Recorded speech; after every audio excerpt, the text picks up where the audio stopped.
Ladies and gentlemen, good day and welcome to Quess Corp Q3 FY26 earnings conference call.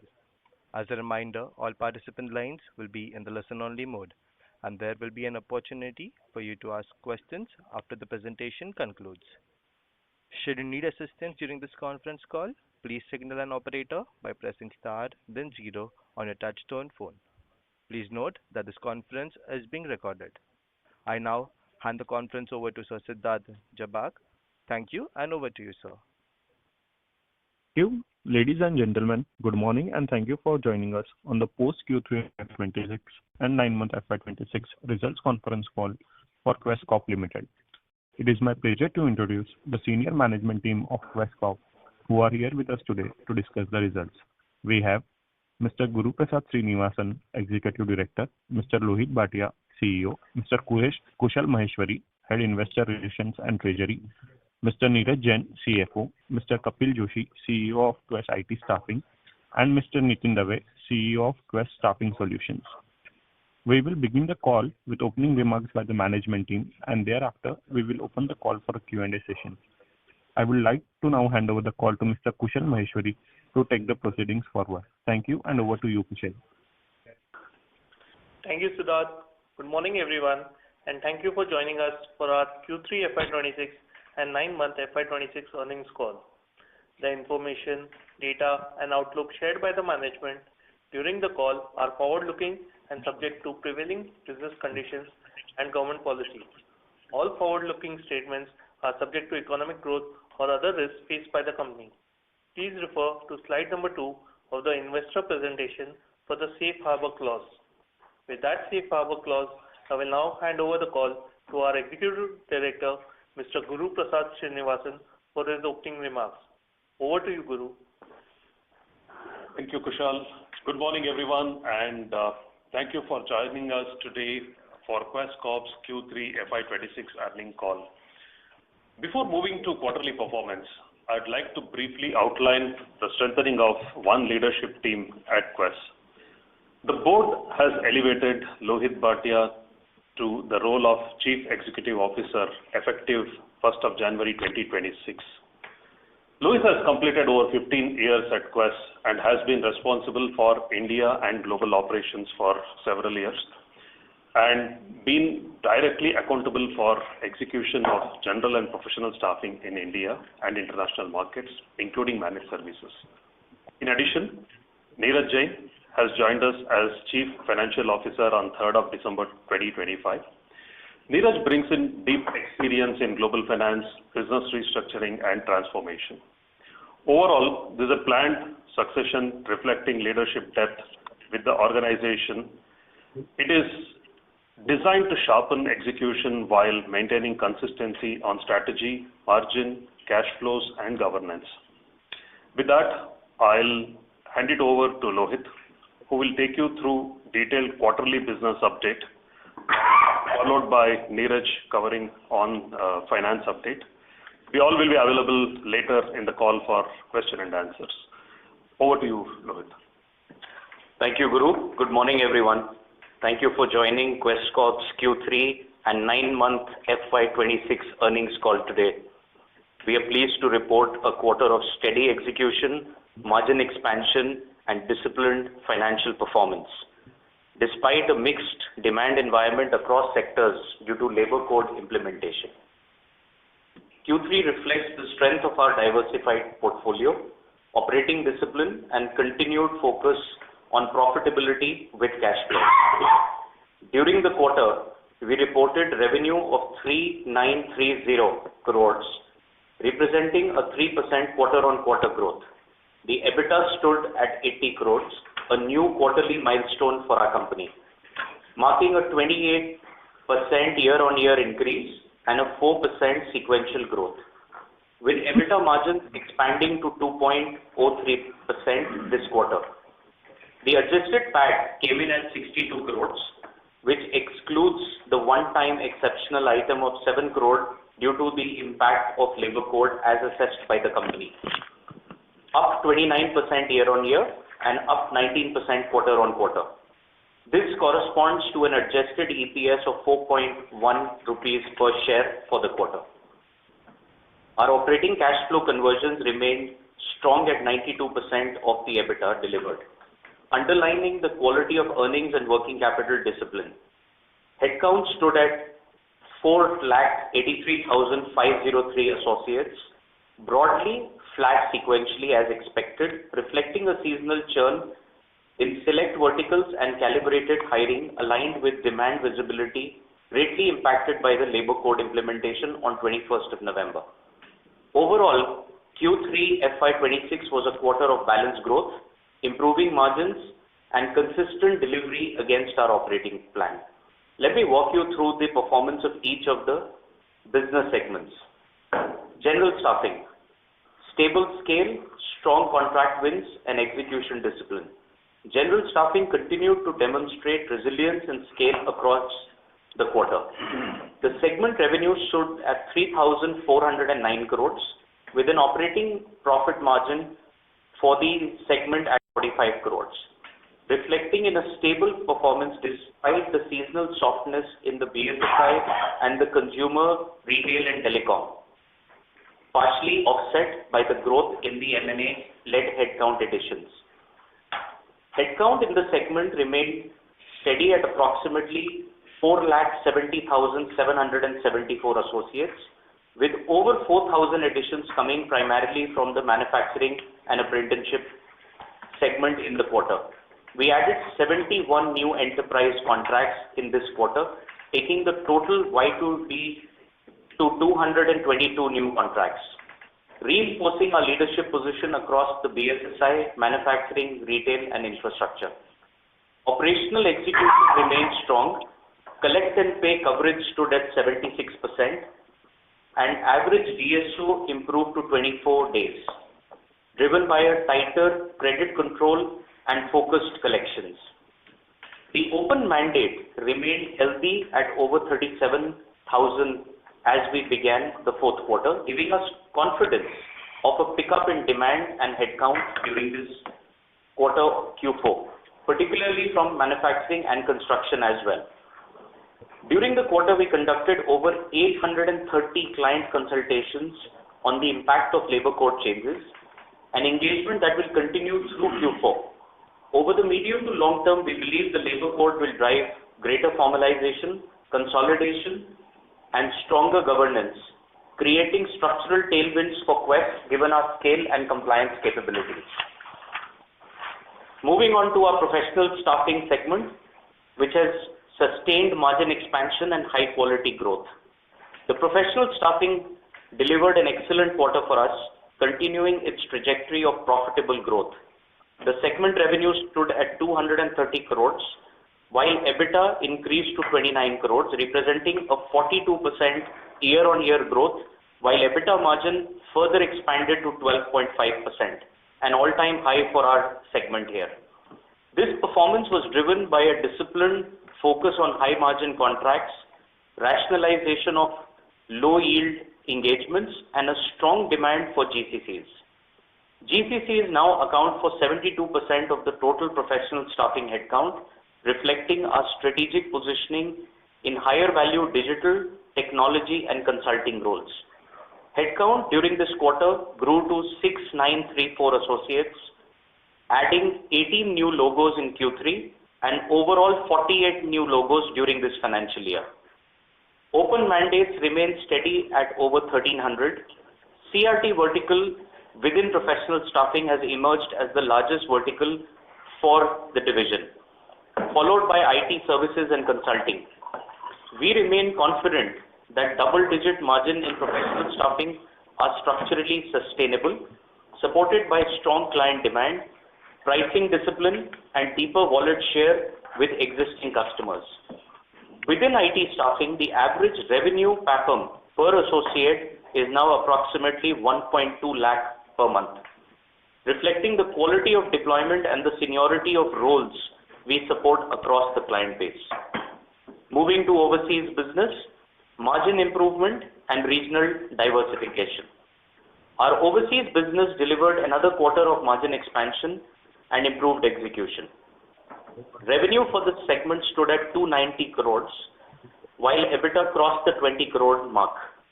translating into a 26% year-on-year growth for this BU, with margins crossing 7% for the very first time.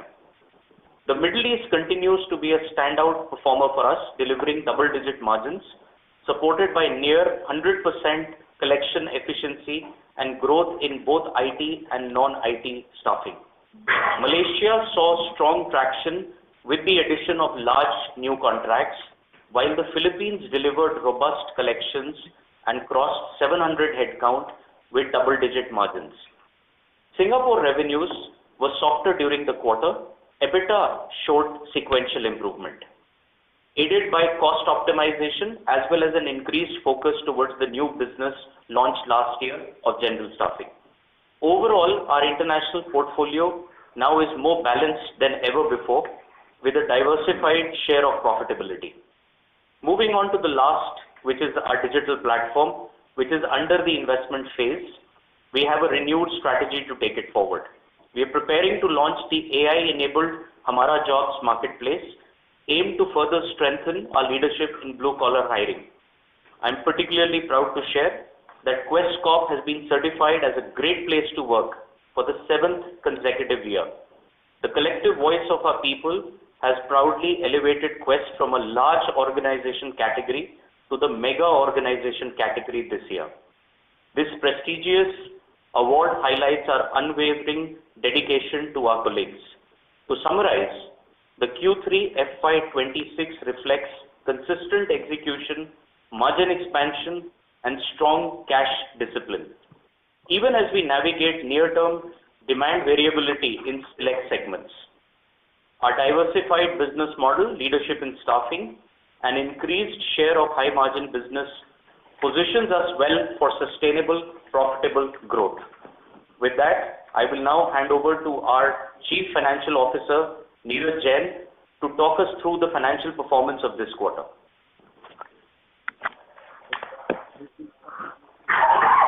Thank you, Lohit. Good morning, everyone, and thank you for joining us for Quess Corp Q3 FY26 earnings call. I will begin with our headline financial performance for the quarter, followed by a segment-wise financial review, and I'll conclude with key balance sheet, cash flow, and profitability observations. I'll start with the financial highlights for Q3 FY26. Q3 FY26 was a quarter of steady revenue growth, meaningful margin expansion, and strong cash discipline, reflecting the benefits of our continued focus on profitability, mix improvement, and execution rigor. Consolidated revenues for the quarter stood at 3,930 crore, representing a 3% quarter-on-quarter increase, while being marginally lower on a year-on basis due to calibrated headcount management. EBITDA for the quarter came in at 80 crore. This is a new quarterly milestone for the company. It is up 28% year-on-year and 4% sequentially. EBITDA margins expanded to 2.03%, improving by 47 basis points year-on-year, reflecting operating leverage, higher contribution from our higher margin businesses, and tighter cost controls. Reported PAT stood at 55 crores, up 32% year-on-year and 6% sequentially. On an adjusted basis, excluding one-time exceptional cost relating to labor code provisioning, our adjusted PAT is at 62 crore, up 29% year-on-year and 19% quarter-on-quarter, with adjusted EPS of 4.1 per share. Importantly, operating cash flow conversion remains strong at 92% of our EBITDA, underscoring the quality of earnings and disciplined working capital management. I am pleased to announce that the board has approved an interim dividend of 5 rupees per share, and this is in line with our dividend policy, reaffirming our strong performance, balance sheet strength, and commitment to deliver sustained value to our shareholders. I'll move to the 9-month FY26 performance snapshot. For the 9 months ended December FY26, our consolidated revenues stood at 11,413 crore, up 1% year-on-year. EBITDA for 9 months FY26 increased to 226 crore, a growth of 16% year-on-year, with margins expanding by 26 basis points to 1.98%. Adjusted PAT for 9 months period stood at 166 crore, up 13% year-on-year, with adjusted EPS at 11.1 per share, reflecting consistent profitability improvement. I'll move to segment-wise financial performance now. Our general staffing continues to provide scale, stability, and strong cash flows, even as margins remain sensitive to mix and seasonal factors. Revenue for Q3 stood at 3,409 crore, accounting for approximately 86% of consolidated revenues, and segment EBITDA was 45 crore with margins at 1.3%. Headcount remained largely stable at 4,70,774 associates, despite seasonal dehiring in BFSI and CRT verticals. Collect and pay coverage remained healthy at 76%, and our average DSO improved to 24 days, reflecting strong collections and credit discipline. Moving on to professional staffing, it delivered another strong quarter of margin-led growth, reinforcing its position as a key profitability driver for the company. Our revenues stood at 230 crore and EBITDA increased to 29 crore, up 42% year-on-year. EBITDA margins expanded to 12.5%, and this is the highest for the segment. Headcount increased to 6,934 associates, while GCC-led engagements accounted for 72% of the total headcount in professional staffing, supporting our margin sustainability. The improvement in margins reflect portfolio rationalization, our exit from low-margin contracts, and deeper penetration into higher value digital and GCC roles. Professional staffing now contributes approximately 30% of total operating EBITDA, despite being a relatively small part of our revenues. Moving on to overseas business, continued its margin expansion trajectory supported by improved collections and regional diversification. Our revenue stood at 290 crores, while EBITDA increased to 20 crores, up 26% year-on-year, and EBITDA margins crossed 7%, which is a key milestone for this segment. The Middle East delivered double-digit margins, while Malaysia and the Philippines showed strong improvement in both profitability and cash collections. Singapore revenues were softer, but EBITDA improved sequentially due to cost optimization. The overseas business now contributes around 20% of operating EBITDA, reinforcing the increasing role of high-margin businesses in the overall portfolio.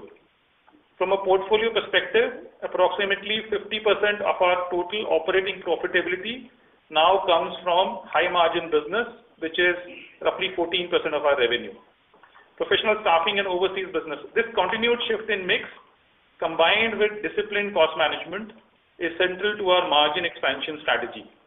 Our focus remains on capital efficiency, liquidity discipline, and sustaining strong cash generation, even as we invest in technology and growth initiatives. I'll summarize for Q3 FY26. It is a strong quarter from a financial standpoint, marked by a new high in our quarterly EBITDA, continued margin expansion, strong adjusted profitability growth, and healthy cash conversions and balance sheet strength. With that, I'll hand it over to Kushal. Thank you, Neeraj. We are now open for the question and answers. Over to you, moderator. Thank you very much. We will now begin the question and answer session. Anyone who wishes to ask a question may press star and 1 on the touchtone telephone. If you wish to remove yourself from the question queue, you may press star and 2. Participants are requested to use handsets while asking a question. Ladies and gentlemen, we will wait for a moment while the question queue assembles.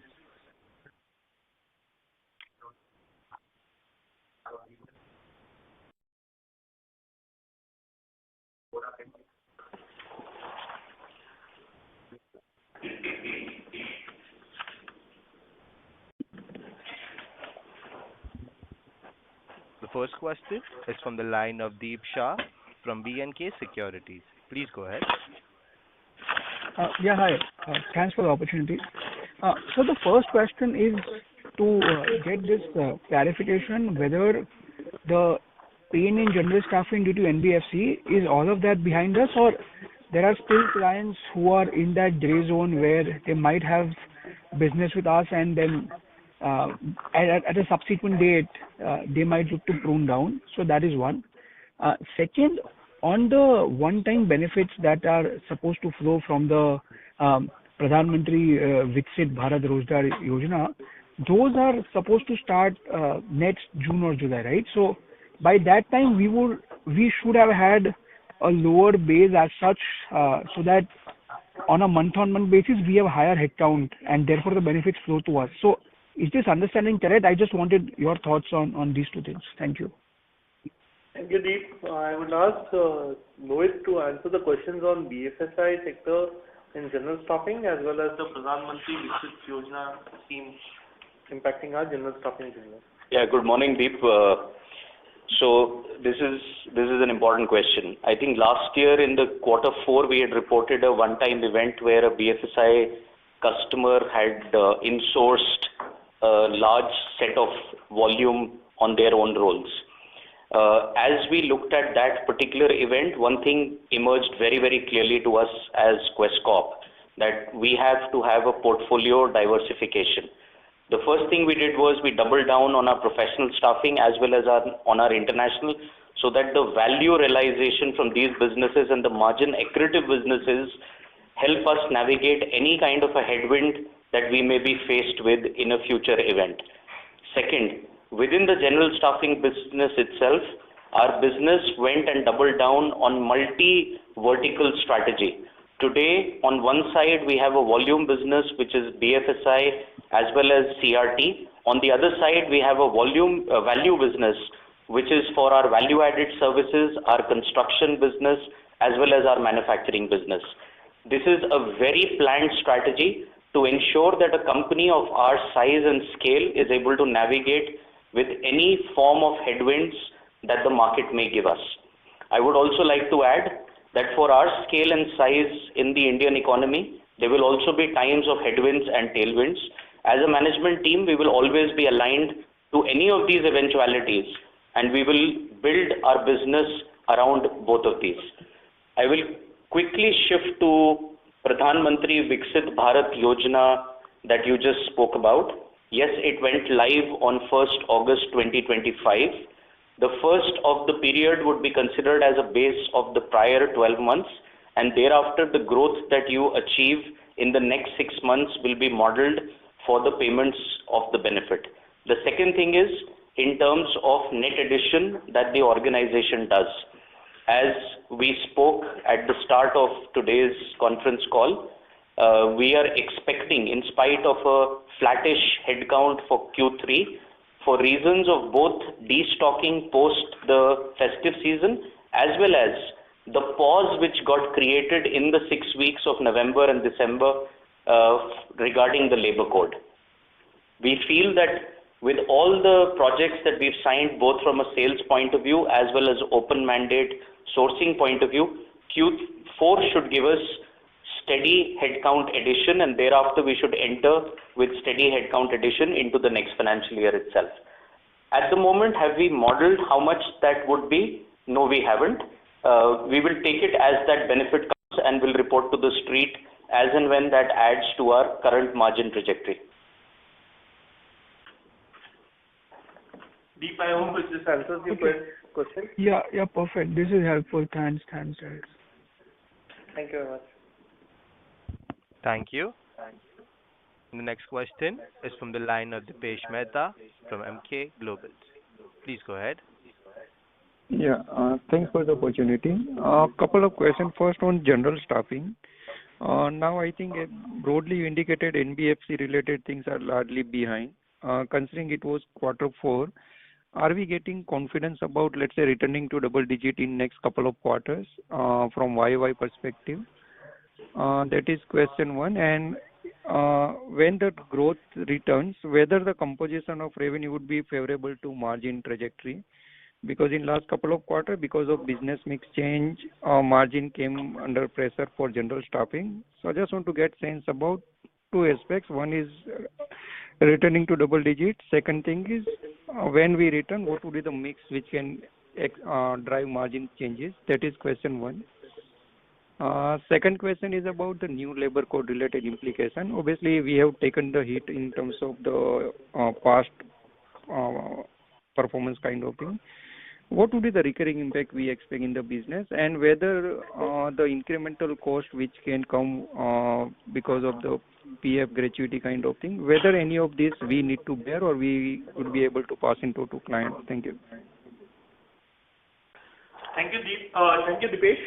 I would ask Lois to cover the questions on headcount growth and margin trajectory for general staffing, and consequently on the impact of new labor code implementation on our financials.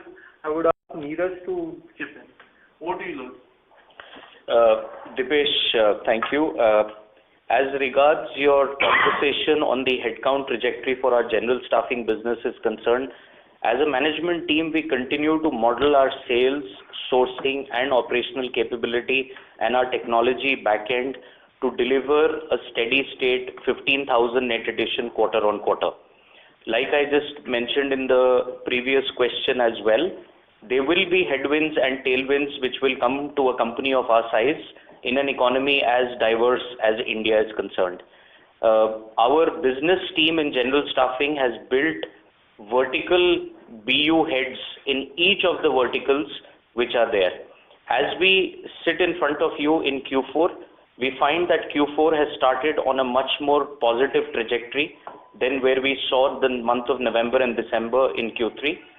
We also see that both our legs in general staffing, that is the volume growth from customers, from large customers, as well as the value growth in some of the new businesses will continue to remain.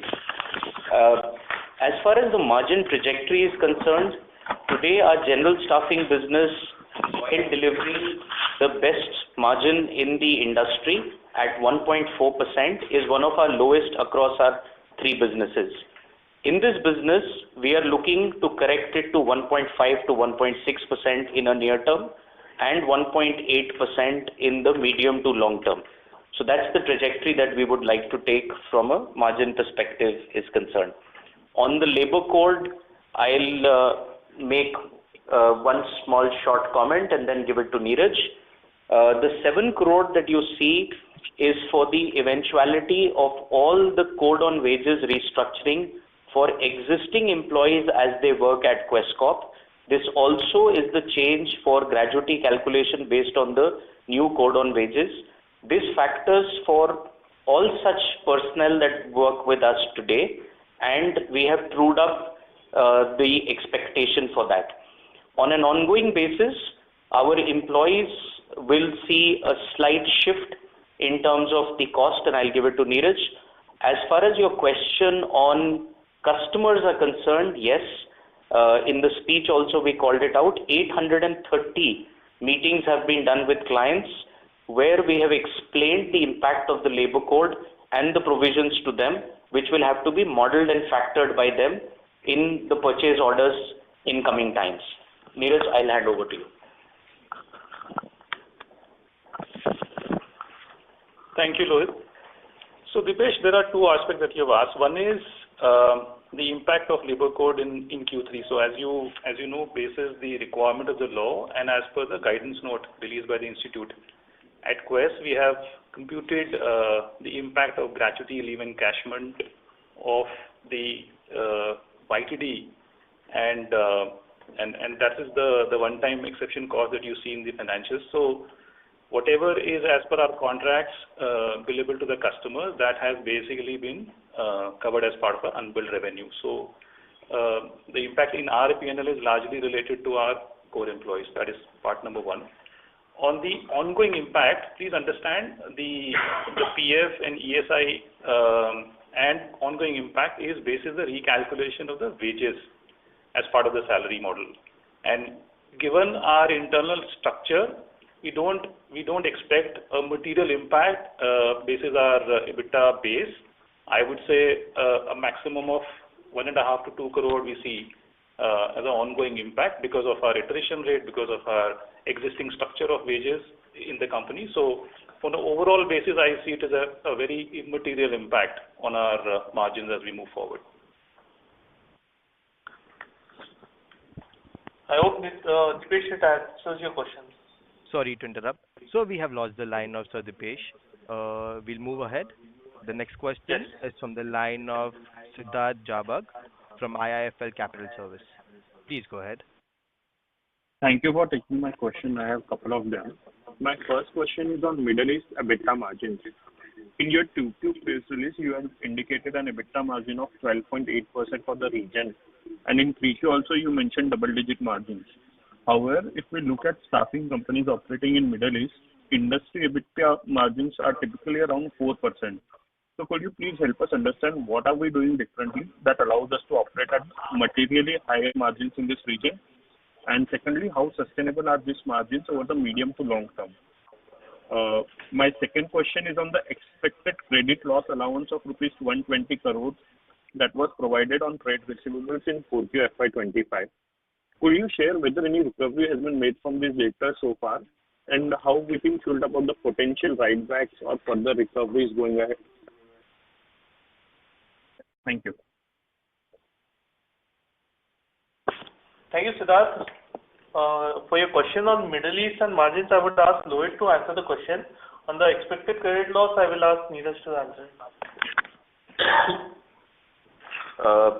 Hi, Siddharth. Yes, you're absolutely right. We trade at double-digit margins in our Middle East book. We are between the 11.5 to 12.5% EBITDA margin that we've been delivering there. Middle East for us is a long-term success story. This is not something which has been created in 1-2 quarters or 1 or 2 years. Middle East has been growing on its base at a steady state of 25 to 30% year on year. We across Middle East also work and provide talent in multiple different segments. We provide talent in retail, we provide talent in e-commerce, we provide talent in manufacturing and engineering. We also provide talent in banking sector.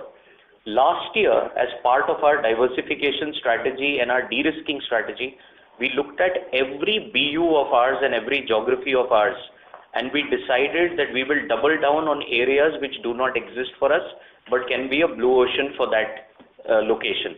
So to give you an idea, in Middle East, where we were heavily reliant on the general staffing across different segments, we added a layer of IT talent.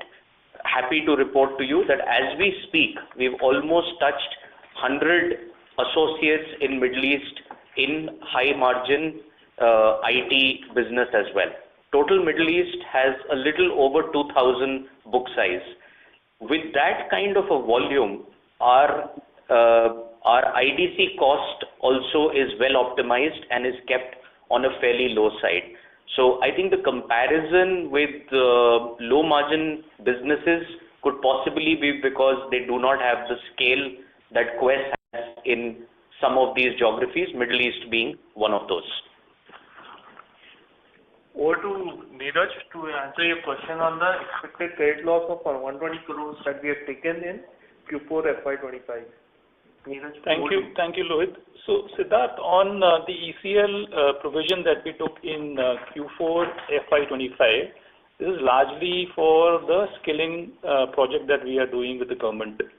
And just to update you on the collection in Q3, while we are very closely working with the state governments on processing of these collections, just to update, there is a new process that has been instituted by RBI on the escrow account process. So, because of that new process, and both state government and RBI and all of us are trying to work it around, it has unfortunately delayed the collections from Q3 to Q4. So we expect some of those collections to flow back in Q4.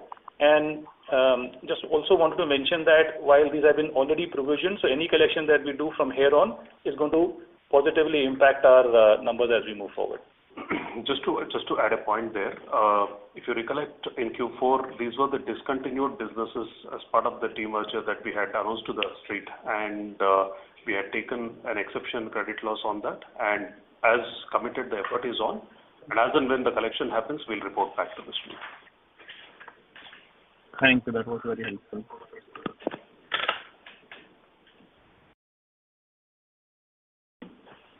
Thank you. The next question is from the line of Karan Gupta from Acmel. Please go ahead.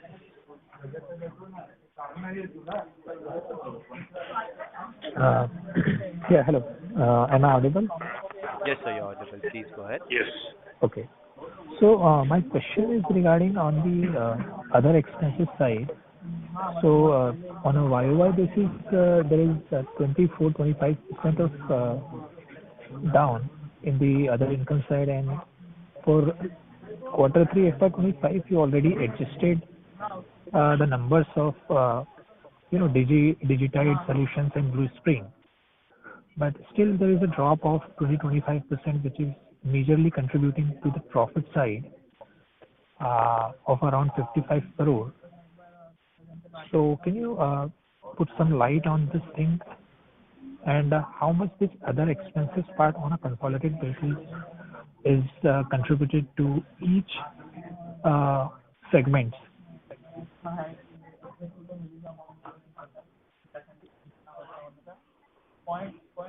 Hello. Karan, hi. Yeah. Okay.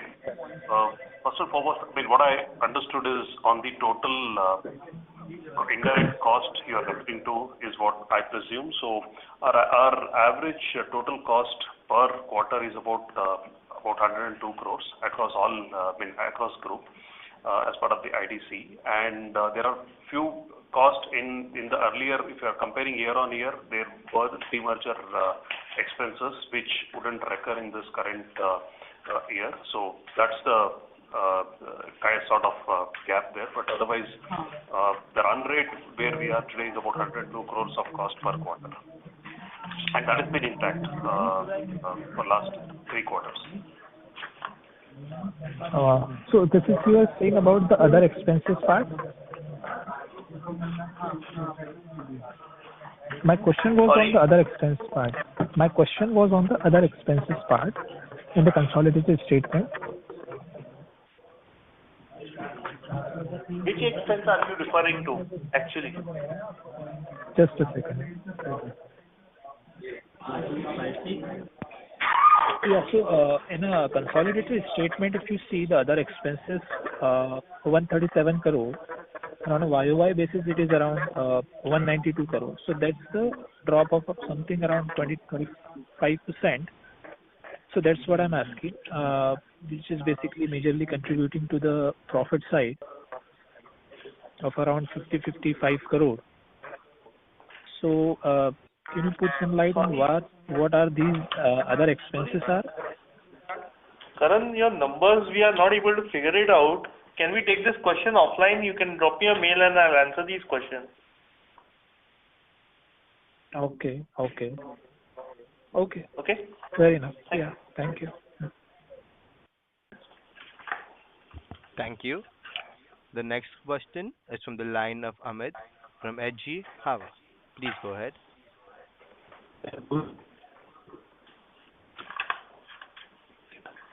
Sir Amit, requesting you to please unmute your line.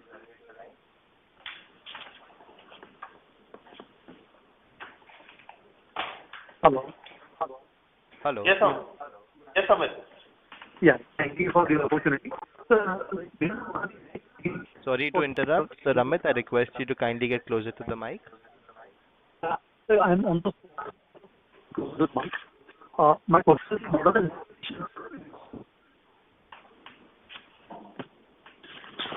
Sir Amit, you're not audible. My question is what are the net additions of the headcounts in the quarter? Headcount additions during the quarter, or you want guidance during the quarter? Both actually. Both. Yeah, give the question to Nitin Arasave, our head of question topic. Yeah, good afternoon. So while, as Lohit had explained already, that because of some seasonal dehiring and also multiple wage cost discussions where customers started taking stock of what is the current situation, the headcount in that. However, going forward, we have a very strong pipeline, a very healthy open mandate of 35,000 plus, as Sid mentioned, and also a strong pipeline. So with that, we are expecting to end the year on a new high, and we are expecting to do a net add in the coming quarter and end the year on a high in terms of volumes. Also, the diversification strategy that Lohit mentioned and some of the investments that have been made, the results of the same would be expected in the coming quarter. So we are expecting, while the current quarter has been flat, the next quarter will be a growth quarter for us. Actually, in the previous con call, I think so we were guided like 10 to 15,000 per quarter. Yes. So in the as it was mentioned by the Lohit in the opening speech itself, on 21st November, the government actually introduced the wage codes with immediate implementation. So at that point of time, the customers, before adding new capacities, they actually started taking stock of what they already have and what will be the impact on their overall expenses before adding further headcounts. We have had more than 800 discussions with our customers on the wage code, and this guidance of 10 to 15,000 headcounts quarter and quarter will apply because we have a sourcing engine in place, we have a source pipeline in the place. So these discussions and these headcount additions have simply been deferred because of the wage code discussions in the coming quarter. That is the only comment that I would like to make on the quarter 3 number being flat. But going forward, this growth will be there. So my second question was like, is the 2% EBITDA margin the new normal? So basically, we had guided that we want to sustain at around 2%, but basis margin expansion in different verticals, we would guide you between 1.95 to 2.05% in the coming quarters. Guru, if you can just to add, Amit, as Lohit alluded in his speech, when we started the year, the EBITDA contribution from general staffing was about 57% and 43% was coming in from the other high margin businesses. That product mix has changed. As we end December quarter, we are now contributing 50% from general staffing and 50% coming in from international and professional staffing. So that has helped us to keep our margin, to consistently to be around 2%, and we are able to do that for last 2 quarters. Now, are we going to focus on product mix and continue to work on the product mix better? Yes, that's definitely on our strategy and plan. We would, while general staffing would continue to grow, the mix is something which is important, and we will continue to work on it, and we should be able to sustain. However, we had guided the market exit of this year, we should be around 2%. We are happy to see that we have been at least a quarter early reached there. So we should be able to. For the future. Sorry? I appreciate answering the question. Thank you for answering. Thank you.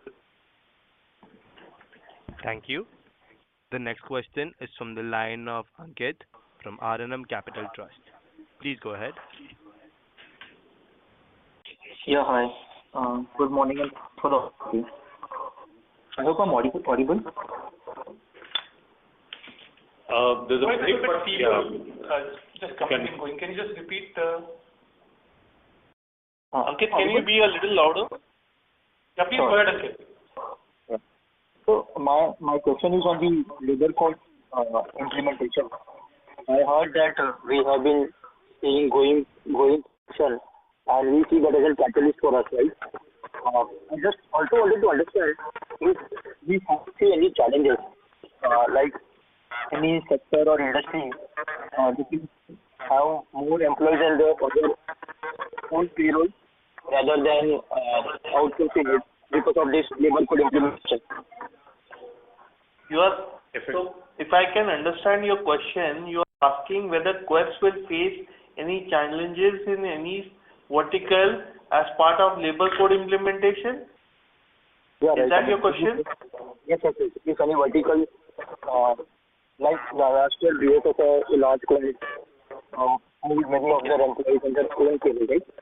Due to this labor code implementation, do we see that can happen with other industries or verticals? So you are saying whether Quess will be impacted by any insourcing of any vertical due to labor code implementation. Is that your question? Yes, right. Okay, I'll ask Lohit to answer on this. Okay, Ankit, thanks for the question. I think the interim impact in Q3 has been because for all the customers, this is for entire India, by the way, this is a reset after 78 years. You know, under the labor code, there are laws which were made in 1924, 1947, 1948, 1950, 1974, have been reset and have been revised. The second thing is that many of the industries did not exist when some of these laws were made, so obviously it required a complete reset. What has happened in Q3 is that the clients have looked at that reset and they are budgeting for it in terms of what would be the impact and what would be the changes. To be very honest, under the laws today, whether you have them on your rolls or whether you have them on a third-party rolls, the cost, if any, whether on code of wages, whether on restructuring of wage, whether on gratuity payments and other implications, remains the same. Both ways, it has to be paid as per the new legislation. You would also remember that Quess, being a listed company for almost 10 years now, follows every law in the book in the last 18 years of our existence and will continue to follow every law as and when the government comes out with it. Interim impact is for customers to know what will be the new cost for human capital. Doesn't matter whether the human capital is on a third-party rolls or whether it is on their direct rolls. The medium to long-term impact after this reset is over will be towards formalization and towards consolidation. We feel that with the kind of understanding that Quess has on governance, on compliance, and being able to keep our customers always indemnified for the laws in India, there will be more and more clients who would be interested in working with Quess for our abilities, and we will be able to see more tailwinds over a period of time. I think I would also like to add one more point, which probably with the Q3 results are already evident to everybody in India.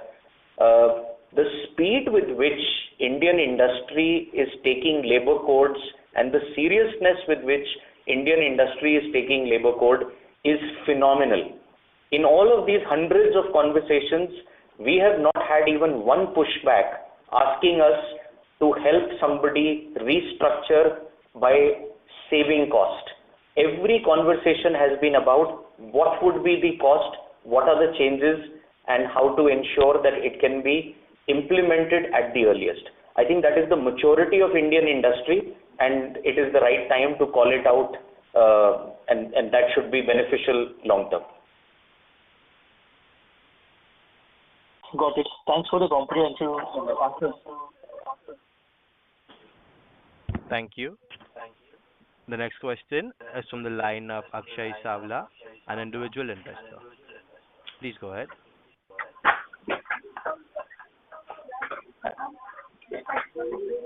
Hello, am I audible? Yes. Hello. Background? Yeah, hello.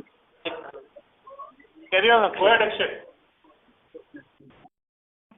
Yeah, so I had a question regarding the professional staffing. So right now it is around single digit as a percentage of revenue. So going forward, what percentage can we expect from this segment, because the margins are in double digits over there. So just wanted to know about that.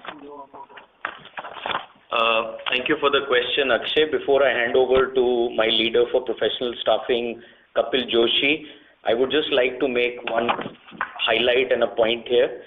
This entire strategy of margin expansion and value accretive verticalization started for us nearly 5 years ago in this business. We were doubling down from a EBITDA margin percentage of 4.5 to 5%, and we were clearly looking out to a market where we work on high skills, niche skills, and digital technology skills. As an organization in the last 5 years, we've ensured that we walk that path, and the resultant is visible in front of all of you, which is today above 12%. But now I'll hand over to Kapil on how does he see the market opportunity hereafter to grow and expand even further? Yeah, sure. Thank you for the question. And yes, we are cognizant about top line growth, revenue growth, which is currently in single digit. But going forward, we expect it to be much better. If you see our sales pipeline, we are actually focusing on acquiring the good logo. So far this year, we have acquired 48 new logo. In the last quarter, October, November, December alone, when hiring are actually subdued, we acquired 18 new logo. I think in next 12 months, this 48 logo what we have acquired will have a headcount build up, and that too in a niche super niche segment where margins are better. Okay, so we expect H1 is anyway good for our industry, IT industry. So at least for next 2 quarters, we expect the growth will be a top line led growth, driven by the headcount addition.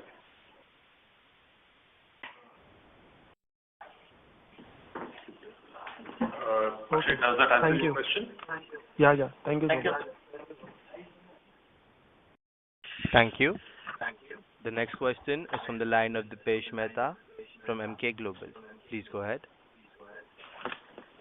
Thanks for the follow-up opportunity. 2 questions. Just want to get sense about how one should look payout. Any ratio we have in mind in terms of the payout ratio? Second question is about the client concentration. I think this time presentation doesn't include general staffing client concentration. Can you provide some sense how that is shaping up? Thank you. Dipesh, just a clarification. When you refer to payout ratio, dividend payout, is it dividend payout. referring to dividend payout? Okay. Yeah. Yeah, Dipesh, we have a dividend payout policy, and as per the policy, our payout ratio is 75%, up to 75%. So 75% of our free cash flow over a block of 3 years. Dipesh, does that answer your question on dividend? Yes. Dividend payout? Yes. Yep. And on your question on sector-wise concentration on general staffing, I would ask Lohit to answer the question. So yes, in general staffing, our larger businesses continue to be CRT, followed by BFSI, followed by manufacturing, telecom, FMCG, FMCD, e-commerce, logistics, healthcare, supply chain, and governmental. This is a clearly verticalized strategy which was started about 18 months ago.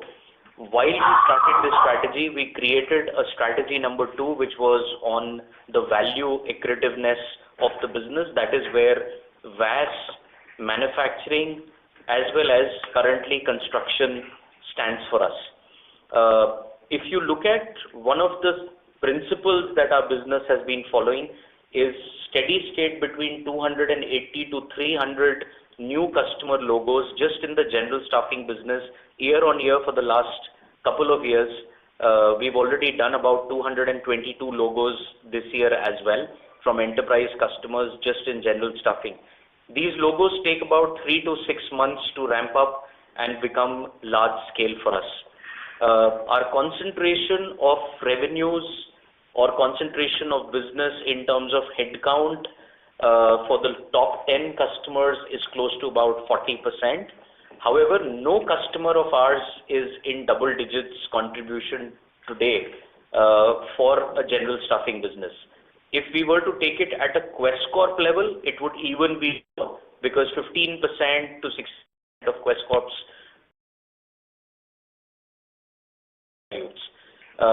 so if that gives you a glimpse, there is no one major item which creates the book for us. Understood. Thank you. Thank you, Dipesh. Thank you. The next question is from the line of Guneet Singh from Counter Cyclical PMS. Please go ahead. Hi sir, first of all, can you please help me understand why our margins are currently around 2%, whereas they used to be around 4 to 5% historically? Has there been a structural change in the industry? when you're looking at margins, then they were looking at consolidated Quess before demerger. Now the margins which we are reflecting over here in the range of 2% are post demerger for Quess Corp itself. So if you look at it, if you look at the history of our company, we underwent a demerger which was since 1st April 2024, and if you look at our financials, Bluespring and Digitide are not part of the company. So when prior to that, when you're looking at margins, they were as a consolidated Quess. So our standalone margins, they were higher, I think, and if you can help me, correct me, were the staffing margins around 2% itself, around, say, 5 years back or pre-COVID, or has there been a general trend of margins declining?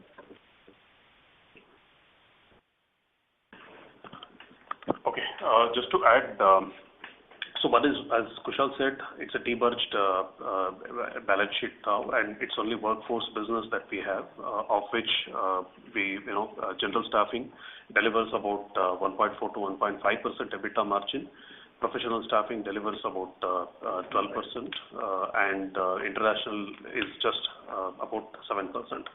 So way back with the question that you're asking is, if I were to really go back to the previous business mix, which we have been calling repeatedly, is that the skill development when business was part of workforce, and we had another entity which was Brain Hunter, which was part of workforce, which was outside India, where we were operating in US and Canada.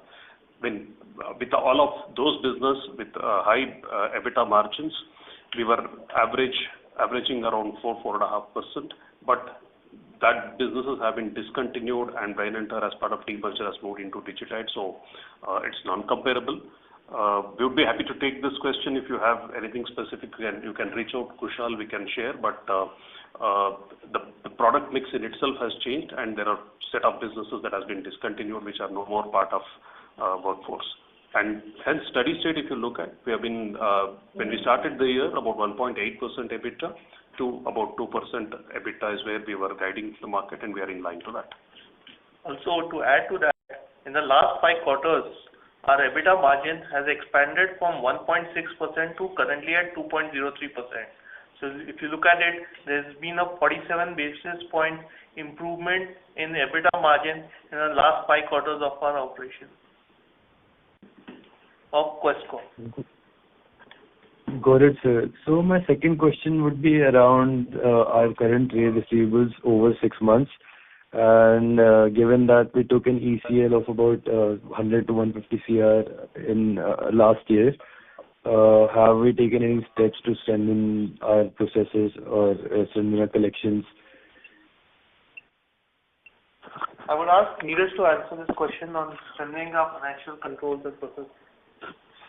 So Guneet, first thing, I think we already answered this question previously. This one-time ECL that we took in Q4 of last year was relating to our skilling business. While we have taken the provision, we are still working very closely with the customers and the government, and because of some RBI process, the collection on that part is a bit delayed. But just to give you an idea of the improvement that we have done on our DSO part, in general staffing business, which is our larger business, we have brought down the DSO to 24 days. That is a significant improvement that we have made. So I think we are making significant improvement on our collections. Our EBITDA to OCF is at a healthy 92%. So we are on the right path, and we'll keep the momentum as we move into Q4. Right, sir, what are trade receivables over 6 months currently? Sorry? Trade receivables. Trade receivables over 6 months. If you look at our average DSOs, this not being a balance sheet quarter, we're not reporting it, but on general staffing, the average DSO is around 24 days, with AR at 10 days and AR at 14 days and UBR at 10 days. All right, sir, got it. Thank you very much. General staffing contributes to 86% of our revenue. I hope this answers your question. The last question is from the line of Samay from Helios Capital. Please go ahead.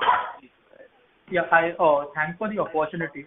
Wanted to ask you about your professional staffing segment. So the margins are steadily improving, like from 10% in Q1, then to 12 in Q2, and now 12.5. So just wanted to understand, what are the sustainable margins? Like, would it be in the range of 11 to 12%, or should we see it as about 12% now? And similarly for your overseas business as well, the margin has shot up to 7%. So how should we see it going forward? Thank you, Samay, for your question. I would ask Kapil to answer your question on the margins for our professional staffing business, and overseas business, I would ask Lohit to chip in. But overall, if you look at overseas business, which has cost 7%, it has been a staggered and a implemented strategy and trying to improve the profitability, diversification across our regions, which has reflected in this quarter's performance for overseas business. Over to you, Kapil, for professional staffing. Professional staffing, like Lohit mentioned in the initial call, it was conscious efforts from us for last 3 to 5 years to change our portfolio and product mix, client mix. We have moved from entry-level L1, L2 support role to niche, super niche area where we support our client. And simultaneously, in the last 3 years, revenue from the GCC has also improved significantly, where our margins are better. I think a margin going forward should be in this range, and like I mentioned in my last comment, we expect we should see the top line growth going forward. So basically, so about 12%, is my understanding right? Or would it be between 11 to 12? Yes, you can assume that it will be range bound between 11 to 12%. And for the overseas business? Overseas, we've been steady state between 6.5 to 7. So we would continue to keep guiding for the same as well. However, nothing will stop us from looking at, like I mentioned, opportunities out there and enhancing our margin wherever to the extent possible. I also wanted to add one point. As far as a workforce management or a staffing company is concerned, there are a few ways to model an organization. What is the EBITDA to OCF conversion? What is the free cash that is generated? What is the gross earning to net earning ratio, which for Quess is above 50% already? What is the margin earned per person? What is the ROE, which will, in the case of Quess this year, should be at 20% as we end? And how much is the free cash that the company generates on a year-on-year basis? So I think these are the principles at which a workforce management in a staffing company should be calculated towards. Right. And another question regarding your contingent liability. So I see for the direct tax, it remains same as what it was in FY25 at 296 crores. Could you just share an update on your indirect tax contingent liability regarding your GST contingent liability? So it was 372 crores in FY25. Could you share some color, like give an update? Is it still the same, or has it been any change in that? No, there is no material movement on the GST front. Okay. And regarding your tax expense, I see you got a tax benefit of 4 crores in this quarter versus a tax expense of 6 crores last quarter. So how should we see the tax rate, effective tax rate going forward? Yeah, so you're right. This was because of the labor code impact and the deferred tax asset that we have booked in the books. Going forward, we will continue to guide on the 10% ETR range, given the model of our business. Okay. Yeah, thanks so much for this. Yeah, that's it from me. Thank you. Thank you. Ladies and gentlemen, we take that as the last question. I would now like to hand the conference over to Sir Lohit for the closing comments. Over to you, sir. So thank you very much for joining us today. As we look ahead, our ambition is to scale responsibly while continuing to improve the quality and sustainability of our earnings. In Q4, we are focused on delivering a net headcount addition exceeding 15,000, building on market leadership and execution strength. In professional staffing, we are working towards exiting the quarter with a 30 crore EBITDA run rate on a quarterly basis, reflecting the steady shift towards higher value, higher margin work. We see a meaningful opportunity to further increase the contribution of our professional and overseas business to overall profitability while maintaining strong cash generation and balance sheet discipline. Underpinning all of this is our continued investment in AI-led transformation across hiring, collections, back-end operations, which we believe will be the key drivers of productivity, resilience, and long-term value creation. At a broader level, our focus is on consistent growth with strong fiscal discipline. We have a clear ambition to scale to 1 million associates over the next 4 to 5 years worldwide, with high cash flow generation and a sustainable dividend policy as guardrails that must be met. We will continue to invest in higher margin businesses across India and overseas, anchored on our 3 core pillars: employees, customers, and shareholders. Thanks again for joining us for the Q3 earnings call. Your question and feedback has always been valuable. We appreciate your continued interest and support, and I sincerely look forward to catching up with you again. Thank you. On behalf of IIFL Capital Services Limited, that concludes this conference. Thank you for joining us, and you may now disconnect your lines.